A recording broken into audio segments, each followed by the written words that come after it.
మీనా ఇంట్లో వాళ్ళందరికీ కూడా పాయసం చేసి పెడుతుంది. దాంతో రోహిణి, "అసలు విషయం ఏంటో చెప్పు మీనా? ఏంటి విశేషం? ఈరోజు అసలు పాయసం ఎందుకు చేశావు?" అని అడుగుతూ ఉంటుంది రోహిణి.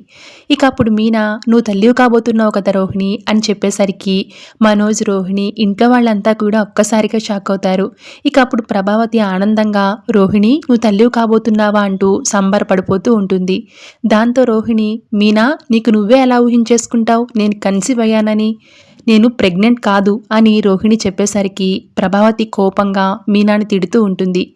"కొన్ని క్షణాల్లోనే నా ఆశలన్నీ అడియాసలు చేసేసిందిరా నీ పెళ్ళాం" అని బాలును కూడా ప్రభావతి తిడుతూ ఉంటుంది. ఇక తరువాత రోహిణి, మనోజ్ తన రూమ్లో మాట్లాడుకుంటూ ఉంటారు. "మనిద్దరం ఒకసారి హాస్పిటల్కి వెళ్ళి చెకప్ చేయించుకుందాం మనోజ్" అని రోహిణి బ్రతిమలాడుతూ ఉంటే, ఇక దాంతో మనోజ్ కోపంగా, "కన్సీవ్ కాంది నువ్వు, నేను కాదు, చెకప్ చేయించుకోవాల్సింది నువ్వు" అని గట్టిగా అరుస్తూ ఉంటాడు. దాంతో రోహిణి కోపంగా, "నీ మాజీ లవర్తో నువ్వు లివింగ్ రిలేషన్షిప్లో ఉన్నావు కదా" అంటూ మనోజ్ గతాన్ని తవ్వుతూ తనని బాధ పెడుతుంది రోహిణి. ఇక మనోజ్ వాళ్ళ అమ్మ దగ్గరికి వెళ్ళి రోహిణి అన్న మాటల్ని చెప్పి నన్ను రోహిణి బాగా అవమానించిందని బాధపడుతూ ఉంటాడు. ఇక అప్పుడు ప్రభావతి కోపంగా రోహిణి దగ్గరికి వచ్చి, "నువ్వు విదేశాల్లో పుట్టి పెరిగిన దానివే కదా రోహిణి, మరి నిన్నెప్పుడైనా నేను కానీ మనోజ్ కానీ అవమానించామా? నీ గతం గురించి ఎప్పుడైనా అడిగామా? మరి నువ్వెందుకు మనోజ్ని దెప్పిపొడుస్తున్నావు" అని గట్టిగా మాట్లాడుతుంది ప్రభావతి.